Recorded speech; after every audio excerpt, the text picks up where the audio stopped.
Hello friends, Poco X eight pro max இந்த phone எப்படி இருக்குது, கொடுக்குற காசுக்கு ஒர்த்தாக இருக்கா, கண்டிப்பாக கேம் விளையாடுறதுக்கு எப்படி இருக்குன்னு சொல்லி பார்க்கலாங்க. இந்த ஸ்கிப் பண்ணாமல் பாருங்கள். நீங்கள் நம்ம சேனலுக்கு இப்போ தான் முதல் தடவையாக வரீங்க அப்படின்னா நம்ம சேனலை மோடிஃபை பண்ணுறதுக்கு சப்ஸ்கிரைப் பண்ண மறந்துடாதீங்க. சப்ஸ்கிரைப் பண்ணிவிட்டு பக்கத்தில் ஒரு பெல் பட்டன் வருங்க, அதை அழுத்தி ஆள் கொடுக்க மறந்துடாதீங்க. ஃபஸ்ட்டு இந்த ஃபோன் டிஸ்பிளேலேருந்து போயிடலாங்க. 6.8 இன்ச் AMOLED டிஸ்பிளே கொடுக்குறாங்க. 1.5K ரெசல்யூஷனில் கொடுக்குறாங்க. அப்புறம் கூட 144 ஹெர்ட்ஸ் ரிஃப்ரெஷ் கொடுக்குறாங்க. பிரைட்னஸில் வந்து 5000 நிட்ஸ் கொடுக்குறாங்க. ஓகேங்களா, நம்மளுக்கு AMOLED டிஸ்பிளேன்னு காட்டி பிக்சர் குவாலிட்டி, வீடியோ குவாலிட்டி எல்லாம் பெட்டராகவே இருக்குங்க.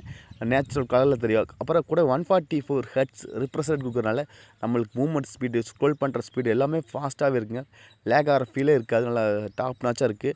அப்புறம் நம்ம பிரைட்னஸ் லெவல் 5000 ஹெர்ட்ஸ் வந்து பிரைட்னஸ் லெவல் பீக்காக கொடுக்கறனால நம்ம வெளிச்சத்தில் எவ்வளோ பிரைட்டான வெளிச்சத்தில் யூஸ் பண்ணும்போதுங்க டிஸ்பிளே வந்து அவ்வளோ பிரைட்டாக தெரிஞ்சு எல்லாமே நல்லா நீட் அண்ட் கிளியரில் தெரியும். ஓகேங்களா, இன் டிஸ்பிளே ஃபிங்கர் கொடுக்குறாங்க. IP6869க்கான வாட்டர் ரெசிஸ்டன்ட் கொடுக்குறாங்க. ஆல்ரெடி இந்த ஃபோன் வந்து சைனா மார்க்கெட்டில், மற்ற குளோபல் மார்க்கெட்டில் லான்ச் ஆகிடுச்சிங்க. அதாவது ரெட்மி 5 டர்போ மேக்ஸ் அப்படிங்கிற பேரில் லான்ச் ஆகிடுச்சு. நம்ம இந்தியாவுக்கு வந்து லேட்டாக தான் லான்ச் ஆக போகுது. அதனால தான் அந்த ஃபோன். அடுத்தது கேமரா பற்றி பார்க்கலாங்க. 50 MP wide angle sensor plus நம்மளுக்கு 13 MP அல்ட்ரா வைட் கொடுக்குறாங்க. கேமரா வந்து 4K 30 fps மேக்ஸிமம் ஷூட் பண்ணிக்க முடியுங்க. வித் OIS சப்போர்ட் இருக்குது. அதனால் ஸ்டேபிளாக ஃபோட்டோஸ் அண்ட் வீடியோஸ் எடுத்துக்க முடியுங்க.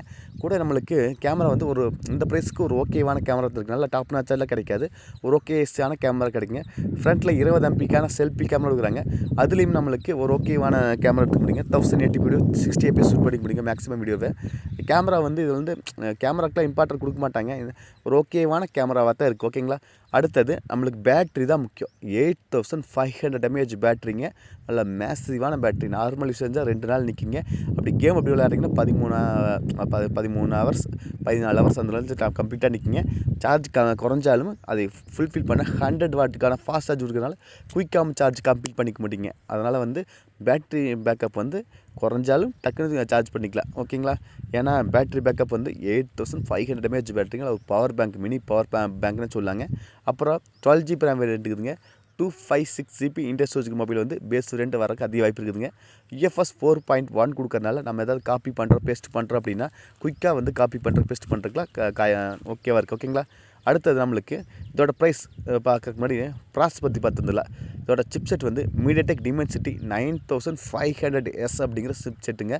நல்ல பவர்ஃபுல்லான சிப்புங்க. ஓகேங்களா, நல்ல கேம் விளையாடுறதுக்கு அதனால் வெறித்தனமாக இருக்குது. நல்ல எந்த ஒரு லேகும் இருக்காது. இதுக்குள்ளே இப்போ இது வந்து ஒரு பாப்புலரான நம்மளுக்கு ஒரு சிப் கொடுக்குறாங்க. நல்ல பவர்ஃபுல்லான ப்ராசஸ் கொடுக்குறாங்க. அதனால் கேம் விளையாடுறதுக்கு டாப் நாச்சாக இருக்குது. ஓகேங்களா, அப்புறம் கேம் விளையாடுறதுக்கு இந்த ப்ராசஸ் கொடுக்கறனால நம்மளுக்கு கூட ஒரு சிப், கூலிங் சிப் கொடுக்கறனால நம்மளுக்கு ஹீட் இஷ்யூவும் அதிகமாக வராதுங்க.